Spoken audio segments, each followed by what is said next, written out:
This is a drama. I'm the drama.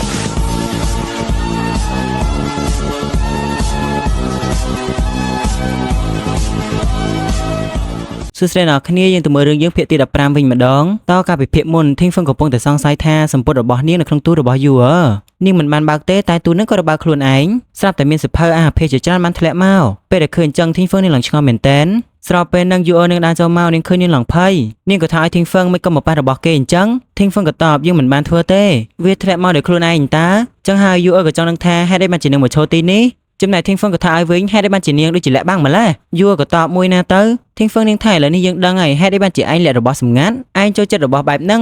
Viewer ក៏និយាយឲ្យចុះវាយ៉ាងម៉េចទៅប៉ុន្តែ Thing Fung នាងឲ្យ Viewer ចាំមកផ្លែតសិនស្មានតែមានរឿងអីតាតាមពិតទៅនាងទៅយកសភៅមួយក្បាលឲ្យ Viewer អាន Viewer ឯនោះនាងខំតែភ័យណានាងឃើញចឹងនាងឡើងអមមែនតែនពីរអ្នកគេចូលចិត្តអានសភៅដូចគ្នាអញ្ចឹងហើយក៏ត្រូវគ្នាតែម្ដងទៅចំណែក Thing Fung ក៏លន់មាត់ថាហេតុអីបានជាយើងទៅតែដឹងចិត្តគ្នាអញ្ចឹងបន្ទាប់ពីយើងរស់នៅជាមួយគ្នាអស់មួយឆ្នាំហើយ Viewer នាងថាដោយសារតែ Thing Fung លាក់ចិត្តពេកហ្នឹងអញ្ចឹងហើយធ្វើមិននឹងនាងដឹងពី Thing Fung ទៅ Thing Fung ក៏តបឯងនេះក៏អញ្ចឹងដែរដូច្នេះហើយនាងក៏បបួល Viewer ចាំសះសភៅគ្នាអានណាដល់តែអញ្ចឹងទៅអ្នកទាំងពីរគឺថាពិតជាត្រូវគ្នាខ្លាំងណាស់បើតាមមើលសភៅហ្នឹងទៅប្រហែលជាមិនមែនសភៅអាភាទេរបៀបថាស្នេហាបែបរ៉ូមែនទិកអីអញ្ចឹងណារួចហើយពេលដែល Thing Fung កំពុងតែដើរតែម្នាក់ឯងម៉ែរបស់នាងក៏បានខលមកនាងឆ្ងល់ថាម៉ែរបស់នាងកំពុងតែនៅទីណាមិនក៏មានសម្លេងរញ៉េរញ៉ៃម្ល៉េះគាត់ថាយើងទៅតែមកដល់ឈីងតាវឥឡូវនេះយើងកំពុងតែនៅស្ថានីយ៍រថភ្លើងលើបែបហ្នឹង Thing Fung ក៏ចង់នឹងថាតាមមកធ្វើអីនៅទីនេះទៅគឺថាគាត់មកជាមួយអ្នកមីងរបស់ Thing Fung មកលេង Thing Fung ហ្នឹងណាដូច្នេះហើយ Thing Fung នាងឡើងឆ្ងល់មិនក៏ម៉ែរបស់នាងល្អជាមួយនាងភ្លាមអញ្ចឹងម៉ាក់នាងក៏តបអញ្ចឹងយើងគ្មានសិទ្ធិតែលេងកូនទេមែនទេកុំធ្វើឲ្យម៉ាក់ខឹងអី Thing Fung ក៏សួរម៉ាក់នាងទៀតតើគាត់ស្គាល់ផ្លូវមកលេងនាងអត់ម៉ាក់នាងក៏ប្រាប់ថាមីងរបស់ឯងចង់ឲ្យមិត្តប្រុសរបស់ឯងមកយកពួកយើងគ្រាន់តែលើអញ្ចឹង Thing Fung នឹងចាប់ផ្ដើមភ័យហើយនាងប្រាប់ម៉ាក់នាងឲ្យទុកពេលឲ្យនាង1ម៉ោងសិនទៅគាត់ថាមិនអីទេពួកយើងអាចចាំនៅស្ថានីយ៍រថភ្លើងបាននិយាយគ្នារួចហើយគាត់ក៏បិទទូរស័ព្ទទៅមិនដឹងថា Thing Fung នាងត្រូវធ្វើម៉េចទេនេះចំណែកឯតួប្រុសរបស់យើងទាំងពីរនាក់វិញកំពុងតែអង្គុយរៀននៅក្នុងបណ្ណាល័យណាស្រាប់តែមីងហាក៏បានខលមកកាន់លីនសែវដែលគេចង់ដឹងថាយើងឮមកថាតើទិញឋានបានវាយឯងមែនទេតើឯងអូខេអត់ដល់តែឆៅនៀនវិញគឺថាចង់ដឹងរឿងគេណាមកស្ដាប់គេឡើងចិត្តទូរស័ព្ទនេះតែលីនសែវគេមិនnóiស្ដាប់ទេណាគេក៏តបទៅមីងហាវិញឯងនិយាយស្អីយើងស្ដាប់មិនបានទេមីងហាក៏និយាយម្ដងទៀតយើងបានឮមកតើទិញឋានបានវាយឯងតែឯងមិនអីទេមែនទេលីនសែវក៏តបយើងមិនអីទេកុំបារម្ភអីហេតុអីបានជានៅទីនោះឮសំឡេងដូចជារញ៉េរញ៉ៃម្ល៉េះតើពេលនេះឯងនៅទីណាមីងហាគេថាយើងកំពុងតែមកជួបគេនៅស្ថានីយ៍រថភ្លើងយើងសប្បាយចិត្តណាស់ដែលឮថាឯងមិនអីរួចហើយគេក៏បិទទូរស័ព្ទវិញបាត់ទៅចំណែក Shine ក៏សួរតើជាទេពអប្សរមែនទេក៏ប៉ុន្តែ Lin Seo គេមិនស្គាល់ទេនរណាគេជាទេពអប្សរនោះគឺ Shine គេចង់បានន័យថាគឺជាវូមីងហាវ Lin Seo ក៏សួរហេតុអីបានជាឯងចេះតែដាក់ឈ្មោះ nickname ឲ្យគេអញ្ចឹង Lin Seo ដូចមិនស្គាល់ចរិតរបស់ Shine អញ្ចឹងគេប៉ាន់សឹងអីហើយបន្តមក Thing Fung នេះក៏បានខំមកកាន់ Lin Seo វិញម្ដងគេសួរ Lin Seo ថាតើពេលនេះឯងនៅឯណា Lin Seo ក៏ប្រាប់ទៅថានៅបណ្ណាល័យតែឯងមានរឿងអីចំណែក Thing Fung ក៏ប្រាប់តាមដំណើររឿងទៅណាពេលនេះនាងមិនដឹងថាតើនាងគួរធ្វើម៉េចទេលីនសែវក៏ឲ្យ Thing Fung និយាយថាពួកយើងបែកគ្នាទៅក៏ប៉ុន្តែ Thing Fung នឹងមិនអាចធ្វើអញ្ចឹងបានទេនាងថាបន្តិចទៀតនាងនឹងមកជួបលីនសែវនិយាយគ្នាមួយសន្ទុះក្រោយមក Thing Fung ក៏បានមកដល់ហើយនាងពិតជាភ័យមែនតើតើគួរធ្វើម៉េចទៅShine នាងក៏ឲ្យ Thing Fung និយាយថាពួកគេបែកគ្នាទៅយ៉ាងណាមិញ Thing Fung នាងថាអ្នកណាគេបែកគ្នាលឿនម្ល៉េះនាងនិយាយចឹងដល់គ្មានហេតុផលក៏មិនកើតដែរចំណែកលីនសែវក៏និយាយវិញម្ដងឯងប្រាប់ថាមិត្តប្រុសរបស់ឯងមិននៅទៅក៏ប៉ុន្តែ Thing Fung នឹងគិតថាដូចជាមិនល្អទេរឿងនឹងដោយសារតែ Shine នាងនឹងនិយាយលើកមុនដូចជាលយពេកណាមួយនាងក៏តែងតែប្រាប់ពួកគាត់ថាមិត្តប្រុសរបស់នាងមើលថែនាងបានល្អណាស់នាងច្បាស់ជាអាម៉ាស់មុខជាមិនខានបើសិនជានាងប្រាប់ពួកគាត់ថាពេលនេះមិត្តប្រុសរបស់នាងកំពុងតែរវល់ទាំងអស់នេះ Thing Fung នាងថាជាកំហុសរបស់ Shine នាងណាសុទ្ធតែនិយាយថាជាកូនប្រុសរបស់តកែឈៀងថ្មអីណាលើបែបហ្នឹង Shine នាងក៏ថាឲ្យ Thing Fung វិញឯងនេះពិតជាគ្មានមនសិការមែនឯងមិនទោសយើងទាំងយើងបានជួយឯងជាច្រើនតើនរណានឹងគិតថាម៉ែរបស់ឯងនឹងមកនោះពេលនេះ Thing Fung នាងត្រូវតែរកនរណាម្នាក់ឲ្យទៅជាមួយនាងឲ្យបានសំណាងល្អដែលពួកគាត់មិនបានឃើញរូបថតមិត្តប្រុសរបស់នាងស្រាប់តែនាងក៏មើលមុខរបស់ Shine នាងចំណែក Shine នាងវិញក៏សួរតែនាងចង់សុំយើងទៅមែនទេយើងមិនទៅទេយើងនឹងទៅបន្ទប់របស់យើងបន្តិចទៀតហើយបើ Shine នាងមិនព្រមផងតើឲ្យ Thing Fung នឹងធ្វើមិនទៅចំណែក Lin Seo វិញក៏ចង់នឹងថាតើនាងនឹងយកពួកគាត់មកគេនៅសាលាមែនទេ Thing Fung ក៏ប្រាប់ថាត្រូវហើយដូច្នេះហើយ Lin Seo គេថាគេនឹងមានវិធីគេក៏សុំលេខទូរស័ព្ទរបស់អ្នកមីងមកវិធីរបស់ Lin Seo គឺឲ្យម៉ាក់និងមីងរបស់ Thing Fung ជិះមកជាមួយមីងហាវពួកគាត់បានជិះឡានទំនើបនឹងគឺពិតជាសប្បាយចិត្តមែនតើគាត់ក៏សួរមីងហាវតើឯងឈ្មោះអីទៅមីងហាវគេក៏ប្រាប់ទៅខ្ញុំឈ្មោះថាវូមីងហាវគ្រាន់តែលើសំឡេងរបស់មីងហាវដែលមីងគាត់ក៏ឆ្ងល់ហេតុអីបានជាសំឡេងមិនដូចក្នុងទូរស័ព្ទអញ្ចឹង ដោយសារតែគាត់គិតថាមីងហាគឺជាសង្សាររបស់ធីងហ្វឹងហ៎ចំណែកម៉ាក់របស់ធីងហ្វឹងវិញគាត់ថាយើងអាចហៅឯងថាកូនកណ្ដុរតូចបានទេមីងហាគេមិនហ៊ានប្រកែកទេគេចិត្តតែអូខេទៅអ្នកមីងគាត់ក៏សួរកូនកណ្ដុរតូចតើឡាននេះថ្លៃណាស់មែនទេមីងហាក៏ប្រាប់ទៅថាត្រូវហើយគាត់ក៏ចង់នឹងទៀតតើតម្លៃប៉ុន្មានទៅក៏ប៉ុន្តែមីងហាក៏សួរវិញតើអ្នកមីងញ៉ាំអាហារពេលល្ងាចរួចហើយឬនៅឈិងតៅនេះមានអាហារឆ្ងាញ់ច្រើនណាស់លើបែបហ្នឹងពួកគាត់ក៏ចង់ញ៉ាំណាអ្នកមីងគាត់ក៏សួរទៀតតើមុខជំនួយរបស់ឯងខាងធ្យូងថ្មមែនទេមីងហាគេថាមិនមែនទេក៏ប៉ុន្តែអ្នកមីងក៏ថាគាត់ចាំច្បាស់ណាស់ឯងមិនបាននិយាយថាគ្រួសាររបស់ឯងមានមុខជំនួយខាងធ្យូងថ្មទេមីងហាវិញគេចេះតែឆ្លើយទៅគេថាត្រូវហើយតែប៉ុណ្ណេះមីងហាដឹងតែខ្លាចតែជាសង្សាររបស់ធីងហ្វឹងបាត់ហើយនេះគុណបុណ្យនឹងធីងហ្វឹងត្រូវអរគុណទៅកាន់លិនសែវទៅបន្ទាប់មកមីងហាក៏នាំម៉ាក់និងមីងរបស់ធីងហ្វឹងមកញ៉ាំអីចំណែកឯធីងហ្វឹងនឹងក៏មកដែរណាមីងហាក៏សួរពួកគាត់តើគ្រឿងសមុទ្រនៅទីនេះមិនដែរវាស្រស់ៗល្អណាស់អ្នកមីងក៏ថាវាពិតជាឆ្ងាញ់មែនម៉ាក់របស់ធីងហ្វឹងវិញគាត់ឲ្យជុលកែមួយទៅគាត់អរគុណការស្វាគមន៍របស់កូនកណ្ដុរតូចណាចំណែកធីងហ្វឹងនឹងប្រាប់ម៉ាក់នាងឲ្យឈប់ញ៉ាំទៅណានាងគាត់ថាគាត់ប្រហែលជាស្រវឹងហើយមីងហាគេថាមិនអីទេដរាបណាគាត់សប្បាយចិត្តនោះរួចហើយពួកគេទាំងអស់គ្នាក៏ជៀរគ្នាទៅណាស្រាប់តែម៉ាក់របស់ធីងហ្វឹងគាត់ក៏ចង់ចូលបន្ទប់ទឹកមីងហាក៏ប្រាប់ទៅថានៅអគារមួយនោះតើចង់ឲ្យខ្ញុំជូនទៅទេក៏ប៉ុន្តែពួកគាត់តែ2នាក់ទៅគឺបានហើយរបៀបថាគាត់ចង់ឲ្យកូននៅតែ2នាក់អីចឹងណាចំណែកធីងហ្វឹងមិនដឹងថានាងអៀនដល់ណាដល់ណីទីនេះណាមួយមីងហាអង្គុយសម្លឹងមើលមុខនាងទៀតនាងក៏សួរមីងហាតែបើកឡានកើតអត់ដោយសារតែនាងឃើញមីងហាញ៉ាំស្រាច្រើនពេកមីងហាគេថាមិនអីទេដោយសារតែគេមានអ្នកបើកឡានឲ្យអញ្តាគាត់នៅម្ដុំនឹងទេអញ្ចឹងឲ្យគេឲ្យសុបាយទៅធីងហ្វឹងក៏តបខ្ញុំមិនអាចនិយាយថាឲ្យលោកញ៉ាំច្រើនបានទេចំណែកមីងហាគេថាពីមុនខ្ញុំតែងតែញ៉ាំស្រាបន្តិចបន្តួចមុនពេលចូលគេងតែនៅសាលាគ្មានទូទឹកកកទេដូច្នេះឲ្យទើបខ្ញុំមិនដែរញ៉ាំទៀតញ៉ាំស្រាត្រជាក់អញ្ចឹងវាពិតជាល្អណាស់ធីងហ្វឹងក៏តបប៉ុន្តែលោកមើលទៅដូចជាអ្នកមិនចេះញ៉ាំស្រានោះទេអញ្ចឹងហើយមីងហាក៏ចង់នឹងថាខ្ញុំមើលមកយ៉ាងម៉េចទៅធីងហ្វឹងនឹងថាលោកមើលទៅជាមនុស្សប្រុសល្អម្នាក់មីងហាក៏តបមនុស្សប្រុសល្អគេតែងតែថាខ្ញុំអញ្ចឹងប៉ុន្តែខ្ញុំមិនអញ្ចឹងនោះទេមីងហាក៏ឲ្យមើលសក់គេទៅសក់វាអញ្ចឹងនៅតែជាក្មេងល្អទៀតអត់ពីអ្នកគេពិតជាអស់សំណាចជាមួយនឹងគ្នាមែនតែនធីងហ្វឹងនឹងថាតើមានបញ្ហាអីទៅជាមួយក្មេងប្រុសល្អវាគឺជាការសរសើរអន្ត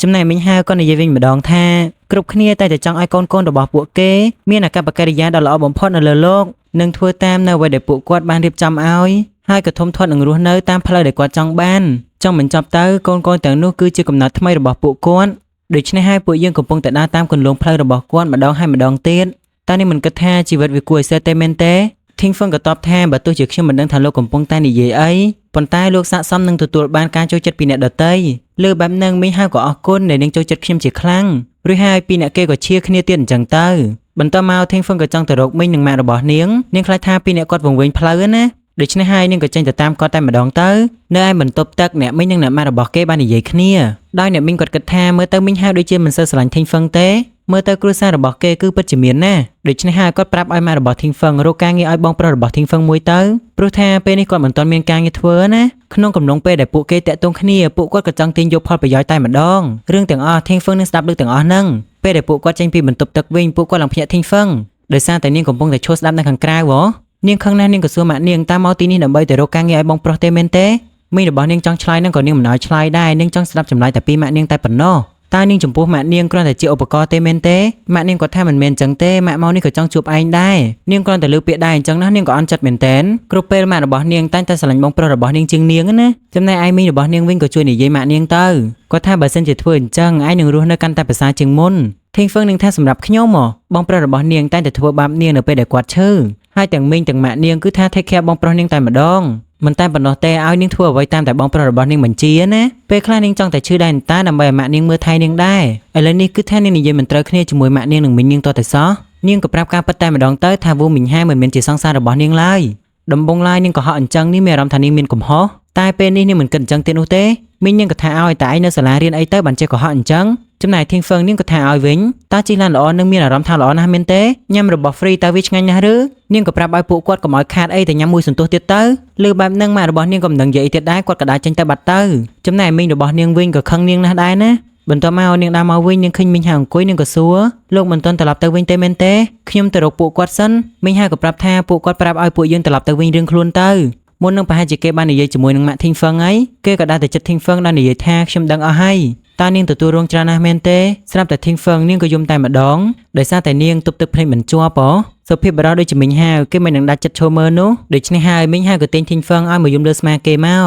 កបានមីងហាឲ្យអញ្ចឹងណាធីងហ្វឹងកាន់តែយំខ្លាំងទៅយើងងាកមកមើលជីចៃវិញពេលនេះគេកំពុងតែដើរលក់នំទាំងយប់នេះគេដើរបណ្ដាក៏ស្រែកថាតើមាននរណាគេចង់ញ៉ាំនំប៉័ងទេស្រាប់តែចាងយ៉ាងគេឃើញគេក៏សួរមិនក៏ឯងមកស្រែកលក់នៅទីនេះអញ្ចឹងជីចៃក៏ប្រាប់ទៅថានេះគឺជាមុខចំនួនថ្មីរបស់គេ គេឲ្យចាំងយ៉ាងជួយទិញគេទៅដើម្បីជួយ support គេណាតែចាំងយ៉ាងគេថាយើងញ៉ាំអាហារពេលល្ងាចរួចហើយហ្នឹងបើមិនទិញទេជីចៃគេឲ្យចេញទៅក៏មករំខាន business គេចាំងយ៉ាងគេថាជីចៃពិតជាខ្វះលុយមែនគេក៏ឲ្យជីចៃបន្តការងារគេទៀតទៅអញ្ចឹងរួចហើយជីចៃគេក៏ដើរលក់នំបន្តទៀតទៅណាលុះមកដល់ថ្ងៃស្អែកជីចៃគេកំពុងតែរៀបចំអីវ៉ាន់របស់គេមិនដឹងថាគេទៅណាទេនេះចំណែកលីនសែវិញគេឃើញអញ្ចឹងគេក៏ឆ្ងល់ដែរគឺពេលនេះជីចៃគេថាគេនឹងទៅមន្ទីរពេទ្យគ្រាន់តែឮថាមន្ទីរពេទ្យអញ្ចឹងលីនសែក៏សួរតែមិនស្រួលខ្លួនមែនទេជីចៃគេថាយើងទៅរកលុយមានអ្នកជំងឺនៅឯមន្ទីរពេទ្យគ្រួសាររបស់គេមិននៅគេចង់ឲ្យយើងទៅមើលថែគេមិនតែប៉ុណ្ណោះទេក៏ទទួលបានលុយច្រើនទៀតលីនសែក៏សួរថាតែឯងត្រូវការលុយបន្ទាន់ហ៎ជីចៃក៏ប្រាប់ទៅគឺពេលនេះប្អូនប្រុសរបស់គេកំពុងតែជួបបញ្ហាហើយក៏ត្រូវការលុយបន្ទាន់ណាលីនសែក៏សួរទៀតអញ្ចឹងឯងទៅនៅមន្ទីរពេទ្យមែនទេជីចៃក៏ឆ្លើយត្រូវហើយលើបែបហ្នឹងលីនសែក៏ឆ្ងល់ចុះឯងទៅរៀនយ៉ាងម៉េចគឺថាជីចៃគេឲ្យប្អូនប្រុសរបស់គេមករៀនជំនួសលីនសែថាក្រែងប្អូនប្រុសរបស់ឯងនៅឯស្រុកអីតាមពិតទៅប្អូនប្រុសរបស់ជីចៃបានមកតាំងពីខែមុនមកម្ល៉េះតែសូម្បីតែគេណាក៏មិនដឹងដែរគេទើបតែដឹងនោះទេជីចៃដឹងថាចរិតប្អូនប្រុសរបស់គេមិនសូវល្អណាដូច្នេះហើយគេប្រាប់ឲ្យលីនសែកុំប្រកាន់នឹងប្អូនប្រុសគេអីព្រោះថាប្អូនប្រុសរបស់គេនឹងមកស្នាក់នៅជាមួយនឹងលីនសែដែរលីនសែក៏ចង់ដឹងតើមនុស្សបែបណាទៅដែលគេមិនចូលចិត្តជីចៃគេគិតថាប្រហែលជាប្អូនប្រុសគេមិនចូលចិត្តមនុស្សដូចជាចាងយ៉ាងគេក៏សុំឲ្យលីនសែលាក់វិជ្ជាការសម្ងាត់ផងដែលប្អូនប្រុសរបស់គេនឹងទៅរៀនជំនួសគេណាលីនសែគេថាចុះចៅនឹងចាងយ៉ាងវិញមិនប្រាប់គេទេមែនទេជីចៃគេថាបើសិនជាពួកគេមិនសួរទេមិនបាច់ប្រាប់ទេយ៉ាងណាមិញគេទៅតែមួយអាទិត្យទេគេនឹងត្រឡប់មកវិញហើយរួចហើយគេក៏ចេញទៅតែមុននឹងទៅលៀនសៅក៏ចង់សួរថាតើបងប្រុសរបស់ឯងគេឈ្មោះអីបងប្រុសរបស់ជីចៃគឺឈ្មោះថាជីសៀងរួចហើយរឿងក៏បានកាត់មកនៅពេលដែលជីសៀងបានមកដល់ហើយឃើញដំបងនឹងលៀនសៅគេស្មានតែជីចៃតើឃើញមុខរបស់ជីសៀងទៅចង់ទៅសាយទេនេះបើមុខគេដូចតែមុខជីចៃដែរនឹងតែចាញ់មកលង្កាចជីសៀងក៏សួរថាតើជីចៃរស់នៅទីនេះមែនទេលៀនសៅក៏ប្រាប់ទៅថាត្រូវហើយគឺគ្រាមួយនេះគេគិតក្នុងចិត្តថាជីសៀងពិតជាដូចជីចៃណាទាំងមុខមាត់ទាំងកម្ពស់អីគឺពិតជាដូចមែនតើលិនសៅក៏សួរជីសៀងតែមានបានឃើញជីចៃអត់គេទៅតែចេញទៅមុននឹងជីសៀងគេថាអត់ទេបន្ទាប់មកលិនសៅក៏ឲ្យជីសៀងសេលេខទូរស័ព្ទគេមួយទៅក្រែងលោថាមានអីត្រូវការឲ្យគេជួយអីអញ្ចឹងណាតែជីសៀងគេថាមិនអីទេនិយាយចឹងហើយគេក៏ដាក់ចេញទៅក្រៅបានហើយលិនសៅក៏ឆ្ងល់ថាហេតុអីបានជាចរិតរបស់គេខុសពីជីចៃម្ល៉េះលុះមកដល់យប់បន្តិចជីសៀងក៏ត្រឡប់មកវិញហើយដោយកាន់កាបូបលក់នំប៉័ងរបស់ជីចៃលិនសៅឃើញអញ្ចឹងគេក៏សួរតែនឹងលក់នំប៉័ងជំនួសបងឯងមែនទេជីសៀងក៏សួរវិញតើគេលក់រាល់ថ្ងៃលក់តែម្នាក់ឯងទេមែនទេលិនសៅគេថាត្រូវហើយតែជួនកាលចាងយ៉ាងក៏ជួយលក់ដែរឯងស្គាល់ចាងយ៉ាងអត់ប្រហែលជាឯងបានឃើញគេហើយនៅពេលឯងអាចហៅគេឲ្យជួយបានបើសិនជាឯងត្រូវការជីសៀងវិញឥឡូវនេះគេចង់ជួបចាងយ៉ាងដូច្នេះហើយលិនសៅគេក៏ខលឲ្យទៅមួយសន្ទុះមកចាងយ៉ាងគេមកដល់ហើយគេក៏សួរលិនសៅតើមានរឿងអីទៅលិនសៅក៏ប្រាប់ទៅថាជីចៃរោគអញ្ចឹងហើយគេក៏និយាយជាមួយនឹងជីសៀងវិញរឿងលក់នំប៉័ងជាមួយយើងមែនទេដល់តែជីសៀងវិញគេឲ្យចាងយ៉ាងកាន់កាបូបទៅដោយគេក៏ហាក់ថាដៃរបស់គេគឺបានថ្លោះអញ្ចឹងហើយចាំងយ៉ាងគេក៏ជួយទៅហើយគេក៏និយាយថាមានតែយើងទេដែលស្រឡាញ់ឯងខ្លាំងជាងគេនោះពីអ្នកគេដើរចេញទៅបាត់ Shine ក៏បានដើរចូលវិញម្ដងលិនសៅក៏សួរតែឯងមកទីនេះធ្វើអីចំណែក Shine គេថាមើលទៅជីចៃដូចជាចម្លែកលិនសៅក៏តបតែចម្លែកយ៉ាងម៉េចក៏ប៉ុន្តែ Shine គេថាគេមិនដឹងទេគ្រាន់តែគេមានអារម្មណ៍ថាមិនមែនជាជីចៃលើបែបហ្នឹងលិនសៅគេថា Shine ពិតជាប្រកែកដឹងដល់ហើយម្នាក់នោះគឺមិនមែនជាជីចៃទេគ្រាន់តែដឹងអញ្ចឹងណា Shine គេឡើងភ្ញាក់ផ្អើលលិនសៅក៏ប្រាប់ទៅគេគឺជាបងប្អូនភ្លោះរបស់ជីចៃឥឡូវនេះជីចៃកំពុងតែធ្វើការនៅឯមន្ទីរពេទ្យឯណោះអញ្ចឹងតើបានជាShineមានអារម្មណ៍ថាខុសគ្នាគេក៏ចង់ដឹងថាតើចាងយ៉ាងដឹងអត់ក៏ប៉ុន្តែគ្មាននរណាគេប្រាប់ចាងយ៉ាងទេ Shine ក៏សួរថាហេតុអីបានជាជីចៃមិនប្រាប់ចាងយ៉ាងឲ្យដឹងអញ្ចឹងក៏ប៉ុន្តែលិនសៅគេមិនបានឆ្លើយទេគេទុកឲ្យឆ្ងល់ទៅចំណែកចាងយ៉ាងវិញគេឆ្ងល់ថាហេតុអីបានជាជីចៃថ្ងៃនេះមិនស្រែកលក់នំអញ្ចឹងជីសៀងក៏ឆ្លើយស្អីគេយើងដូចតែរាល់ដងតើឯងស្រែកជំនួសយើងទៅដូច្នេះហើយចាងយ៉ាងគេក៏ឆ្ងល់ទៀតហើយមិនក៏ជីចៃគេក៏អត់កតោម៉េះឲ្យគេកាន់កាបូបឲ្យហើយក៏ឲ្យគេស្រែកឲ្យទៀតស្រាប់តែជីសៀងគេក៏ទៅបន្ទប់ទឹកមួយផ្លេតសិនចាងយ៉ាងក៏ថាឲ្យមនុស្សខ្ជិលទៅនំញឹកអញ្ចឹងហើយពេលហ្នឹងជីចៃក៏បានខលមកគេក៏សួរតែឯងត្រូវការกระดาษមែនជីចៃក៏តបกระดาษស្អីឯងយើងចង់ដឹងថាម្សិលមិញឯងខំមកយើងធ្វើអីដូច្នេះហើយចាងយ៉ាងក៏ឆ្ងល់ថាឯងមិននៅបន្ទប់ទឹកទេជីចៃគេថាអត់នោះទេលើបែបហ្នឹងចាងយ៉ាងក៏ថាឲ្យទៀតតែឯងឈួតទេមែនទេតែឯងមិនបានទៅបន្ទប់ទឹកទេជីចៃវិញគេក៏ឆ្ងល់ដែរគេក៏សួរតែឯងណាពេលនេះចាងយ៉ាងក៏តបក្រៃយើងនៅលក់នំប៉័ងជាមួយឯងហើយតែឯងឈួតដូច្នេះហើយជីចៃគេក៏ប្រាប់ចាងយ៉ាងទៅអ្នកដែលលក់នំប៉័ងជាមួយឯងគឺមិនមែនជាយើងទេពេលដែលចាងយ៉ាងដឹងការពិតហើយណាគឺថាគេលេងចង់ជួយជីសៀងហើយគេឲ្យជីសៀងលក់ខ្លួនឯងទៅព្រោះវាជា business របស់ជីសៀងតើគេថាយើងនឹងកាន់កាបូបឲ្យឯងបើសិនជាឯងឲ្យលុយមកកាន់យើងតែជីសៀងគេមិនព្រមទេគេក៏លក់ខ្លួនឯងវិញចាងយ៉ាងក៏និយាយទៀតយើងនឹងត្រឡប់ទៅវិញណាបើសិនជាឯងមិនស្រែកលក់ទេដល់តែអញ្ចឹងជីសៀងក៏និយាយថាមាននរណាគេត្រូវការទិញនំប៉័ងអត់និយាយទៅគេនិយាយឡើងតិចតែម្ដងដោយសារតែគេអត់ចេះនិយាយច្រើនដូចជីចៃចាងយ៉ាងគេថាស្អីគេស្ដាប់មិនឮទេតែអញជាមនុស្សប្រុសមែនមិនក៏និយាយតិចអញ្ចឹងដូច្នេះហើយជីសៀងគេក៏ដំឡើងសម្លេងបន្តិចទៅគេលក់ដាច់របស់គេមែនតើមានអ្នកកំពុងតែចាំទិញគេទៀតដល់តែចាងយ៉ាងណាគេឡើងហួសចិត្តតែម្ដង យើងមកមើល Thing Feng និង Yu វិញ Thing Feng នាងសួរ Yu ថាកំពុងតែធ្វើអីហ្នឹងគឺពេលនេះ Yu កំពុងតែធ្វើរបស់ដ៏អស្ចារ្យមួយនាងនឹងប្រាប់ទៅកាន់ Thing Feng នៅពេលដែលនាងធ្វើរួចហើយនាងក៏សួរ Thing Feng ថានិយាយចឹងចិត្តដាច់ខាយតើឯងទៅផ្ទះអត់តែ Thing Feng នាងមិនទាន់បានសម្រេចចិត្តនៅឡើយទេនាងក៏ចង់ដឹងអំពី Yu វិញ Yu ក៏ប្រាប់មិត្តភក្តិរបស់នាងនឹងមកលេងនាងនៅទីនេះមិនតែប៉ុណ្ណោះទេនាងបាន check មើលអាកាសធាតុហើយខែក្រោយគឺពិតជាល្អមែនទែនតាំងពីនាងមកនៅទីនេះនាងមិនទាន់បានដើរលេងនៅឈិងតាវទេលើកនេះនាងនឹងដើរលេងឲ្យសប្បាយមើលផ្ការីកនៅខាងក្រៅនាងនិយាយបណ្ដានឹងទឹកមុខនាងគឺពិតជាមានក្តីសុខមែនទែនលុះមកដល់ថ្ងៃថ្មីយើងឃើញថាហ្វឹងលីកំពុងតែដើរទៅជួបនារីម្នាក់នៅគុំព្រៃនារីម្នាក់នឹងផងដែរគេតែងខ្លួនបែបចិនបុរាណណាមើលទៅនាងពិតជាស្អាតមែនទែនហើយសុទ្ធតែបាំងមុខទៀតដល់តែពេលបើកមុខមកគឺជាយូអឺសោះហ្វឹងលីក៏លន់មាត់ថាគឺជាយូអឺចំណែកយូអឺវិញក៏សួរត្រូវហើយតើលោកតក់ស្លុតមែនហ្វឹងលីគេថាបន្តិចបន្តួចដែរយូអឺក៏សួរទៀតហេតុអីបានជាលោកមកយឺតម៉េះខ្ញុំរងចាំលោកយ៉ាងយូរហើយហ្វឹងលីក៏តបខ្ញុំសុំទោសខ្ញុំទើបតែបានឃើញសារអំបញ្ញមិញតាមពិតទៅការងារដ៏អស្ចារ្យរបស់យូអឺគឺជារូបគំនូរសោះនាងគូររូបនឹងចង់បង្ហាញហ្វឹងលីណាមិនតែប៉ុណ្ណោះទេនាងក៏ប្រាប់ហ្វឹងលីទៀតអ្វីដែលនាងចង់និយាយគឺបង្ហាញក្នុងរូបនេះទាំងអស់នាងថាតើលោកមានអ្វីចង់និយាយមកកាន់ខ្ញុំទេតែយើងក៏មិនដឹងថាហ្វឹងលីគេមើលរូបនឹងយល់អត់ទេនេះតែមើលទៅហ្វឹងលីគេដូចជាមិនយល់នោះទេយូក៏សួរតើលោកមិនយល់ទេចំណែកហ្វឹងលីគេថាខ្ញុំយល់តើយ៉ាងណាមិញហ្វឹងលីគេមិននិយាយអ្វីសោះដូច្នេះហើយយូនាងឡើងខឹងហើយនាងខំចាក់ចម្រៀងបុរាណទៀតណាចាំមើលថាហ្វឹងលីនឹងនិយាយថាម៉េចទៅរឿងរបស់យើងភាគទី15ក៏ចាប់តែត្រឹមហ្នឹងហើយចាំមើលភាគទី16ជាបន្តទៀតអរគុណអ្នកទាំងអស់គ្នាបាយបាយសម្រាប់អ្នកដែលចង់ឧបត្ថម្ភឲ្យ admin មួយកមីសែនអីអ្នកទាំងអស់គ្នាអាចឧបត្ថម្ភតាមរយៈកង ABA នេះបានណា This is a drama. I'm the drama.